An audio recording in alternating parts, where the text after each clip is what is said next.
Friends, Romans, countrymen, welcome to Attic Raiders Retro Reviews, where today we are here in the beautiful, idyllic city of Pompeii as we get ready to take a look at the Volcano game.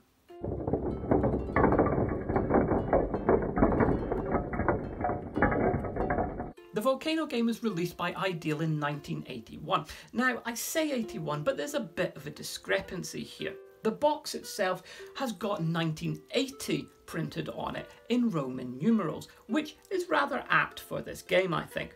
However, the actual game itself, the plastic base, has got 1981 stamped into it. So for me, I'm going to go with a later release date here as to when this actually came out. But looking at it, you can see it really doesn't look like a game from the 80s. It looks like something that Ideal would release in the 60s or 70s. It's just got that big chunky nature, and this painted artwork on the box just screams 60s and 70s to me. In fact, everything about this game box is painted. The front is exactly the same as the back, and even the sides where they've got the game instructions, it's all painted. There's no photographs anywhere. They've obviously started with photographs and then turned them into paintings, which is a bit of an odd choice, but that three-dimensional nature really does appeal to me, and it's got a really nice mechanism and gimmick in the center for the volcano itself. So straight away, it's earning points with me. Let's get out the components and take a closer look. The game comes with 32 red fireballs, although I've actually only got 29 here. I'm missing 3 of them.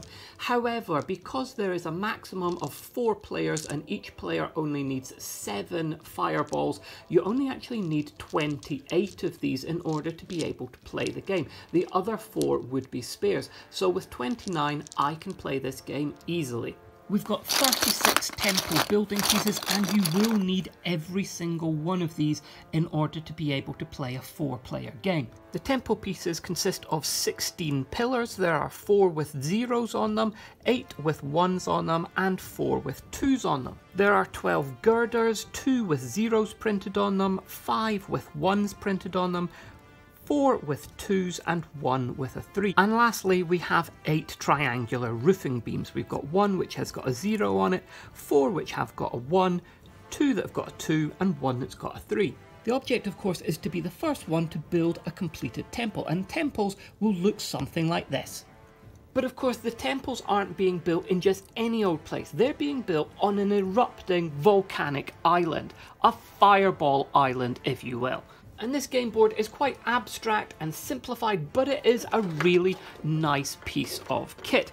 It is very thick, it's really thick plastic it is made from. It's really good quality, this stuff. It's like something that Ideal would bring out in the 60s or 70s. It's got some nice rubber stoppers on the feet here. We've got the mechanism for the volcano inside here, which we might take a look at later, and we've got the bases where these 4 different temples are going to get built by the 4 different players. We've also got the volcano in the center here, and this has got a really nice little gimmick mechanism. What we need to do first of all is push that right down to the bottom in order to set the mechanism, and then release it, and it should come up to about a centimeter away from the top of the volcano. And when that's up there, it's then ready, and that is the game set up, ready to start. So each of the players sits facing their temple base and gets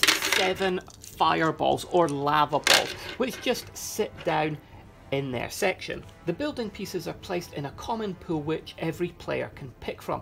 Now, the instructions do actually suggest that you put these into a brown paper bag so that they can be passed around everybody, because you're supposed to be picking these without looking at the actual numbers on them. I think this is an area where this game could have been very quickly and easily improved. If the manufacturers had just included some kind of drawstring bag, in the box with the game for these pieces to go into, it would have made it much simpler and it would have been much better, particularly if they'd gone for some kind of maybe red velvet bag or something which was printed with lava design on it. Would have been really nice. So the first player selects the first piece for their temple. Obviously they're going to have to start with a column here. They look at it and see what number is printed on it. This one's got a 1, and then they place it anywhere on this base on their island section here. I'm going to put it here, and because this has got a 1 printed onto it, they're going to take one of their fireballs or lava balls and place it into the volcano. Now the volcano is separated into 4 different sections here, so when they put their fireball or lava marble into the volcano, they don't want to put it in the section that's going to roll back down into their temple bit. They're going to be looking to target one of the other players, normally somebody whose temple is nearing completion. So once you've decided which section you're going to put it in, you very gently place it into that bit. With that done, it's then the second player's go, so they take a piece for their temple, look at the number on it, a 2 in this case, place it somewhere on their temple grounds, and they take the corresponding number of lava balls or fireballs, 2 in this case, and they're going to put that into the volcano, and they're going to target this person just now. The third player then does exactly the same, and then so does the fourth player, and gameplay just continues like that, with each player choosing a piece for their temple, putting it down and putting the number of fireballs corresponding to the number on that temple piece into the volcano. And eventually it's going to get to a point where that volcano is going to erupt. Once the volcano's erupted, it needs to be reset. So to do that, we then push the centerpiece back down into the starting position. Any fireballs which were already in the volcano will stay there. Any pieces of building which have been knocked over by the lava will have to go back into the central reserve. But any pieces of building which are still standing and haven't been knocked over can be straightened up, and they get to remain in the game. Now the mechanism is really well built because it will erupt with different numbers of balls inside the volcano here. It's not always the same weight, the same number of balls which are going to set it off. You'll also find that as you add fireballs to the volcano, that it will sometimes start actually ratcheting up depending on the weight and the distribution of that weight. And when that happens, it really does up the tension as it moves up, but not all the way to the top.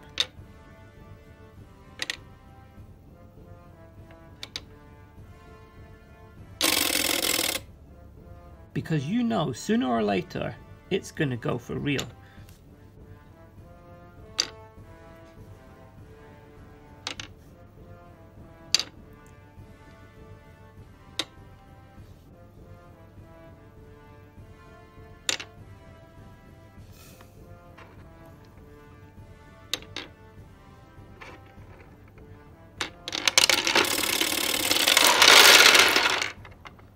As you go through the game and you're building your temple, you might find that you actually run out of lava balls in order to be able to pay for the piece of your temple that you need. So because I've only got 1 lava ball left here, I can choose a piece and use it if it's got a 1 or a 0 on it, if I happen to pick those out. But if I pick out a piece with a 3 or a 2 on it, then I'm going to have to put that bit back and basically miss my go. So if I happen to pick a piece with a 1 on it, I would be okay because I could use that lava ball in order to be able to pay for it. On my next go though, if I'm completely out of lava balls and I've got none left at all, I'm going to have to try and find a piece which has got a 0 on it in order to be able to continue construction. And that's going to be rather tricky because although the bottom pieces of the temple have got lots of zeros and ones on them. The higher you build your temple, the later pieces that you need to construct it have got very little low number values on them. The higher up you go, the higher the number value on the piece. In fact, there's only one piece in the entire game which has got a 0 on it. So if you run out of balls, you're pretty much going to be waiting until there's an eruption and you get more balls back. But of course at that point, part of your temple or all of it might have been knocked down. Because having your temple destroyed in a wave of lava happens a lot in this game. And one of the reasons for that is that you don't just have to carefully place your lava ball into the volcano. You can, if you want, try to deliberately set it off. If you're building your temple but you're way behind other people and others are looking like they're near to winning the game with a complete temple, you can decide to possibly sacrifice what little you've built already just in order to stop them. And you can do that by dropping your lava ball marble into the volcano from a height. And if that happens, one of two things will usually happen. Either nothing will happen and it will bounce back out. If that happens, if it bounces out and knocks down one of your pieces, then too bad, that piece is out and has to go back into the communal pile. If, however, the ball bounces out and knocks down somebody else's piece, then they get to rebuild that and they get to keep the lava ball. Of course, it might not bounce out, it might just set off the volcano. And that might be a good tactical thing to do because nothing's happened to my temple there, it completely missed, but this temple, which was getting rather close to completion, is now being destroyed.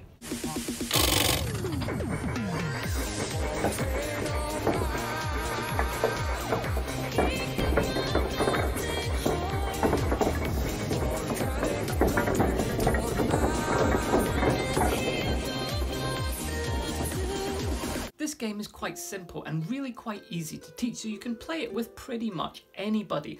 But the gimmick with those marbles, the fireballs rolling down, the lava destroying your temple, it is good fun. I do enjoy this. The thing is, the biggest drawback of this game is that it can go on for quite a long time.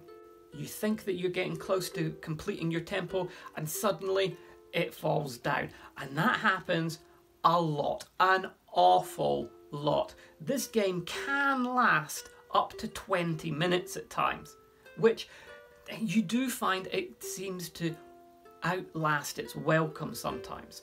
After your temple gets knocked down for the 20th time, do start to want to do something else. But it's a really nice piece of engineering. And as with any kind of gimmick like this where there's randomness involved, it really does come down to how successful that gimmick is. So let's take a closer look at that. I flipped the game board over and unscrewed this motor cover in order to take it off and expose what's actually causing that volcano to erupt. And as you can see, it's not what you might expect. If we have a look at this, this is proper old school metal mechanism. There's none of those nylon gears that you would see in most 80s and 90s games. Again, reinforcing the thoughts of this being a 60s or 70s game. And see, when we push down the volcano to set it, that sets the spring, and this piece here would normally be resting against plastic of the cover, which is just enough that it needs that. And when you start putting in balls, you can see it ratchets against this, turning those cogs, and when that happens, it's going to push those platform right the way to the top and push all of those fireball marbles out of there.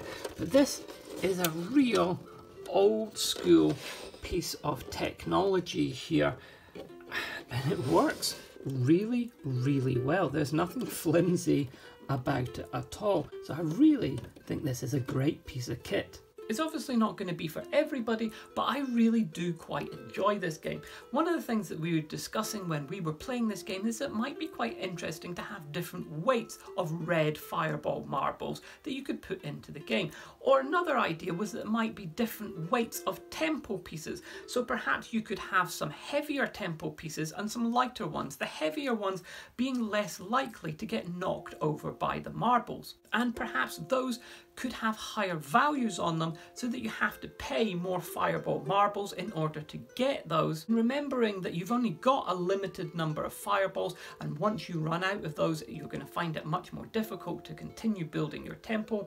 That might add in an element of strategy, because at the moment the only real strategy element is where you place those columns, or the order that you place the columns in and build in order to perhaps not get knocked over, but it's pretty much random and you can't really mitigate randomness all that well. Now, this is not a particularly easy to find game. There's only a few of these ever on eBay, and they do tend to go for fairly high prices.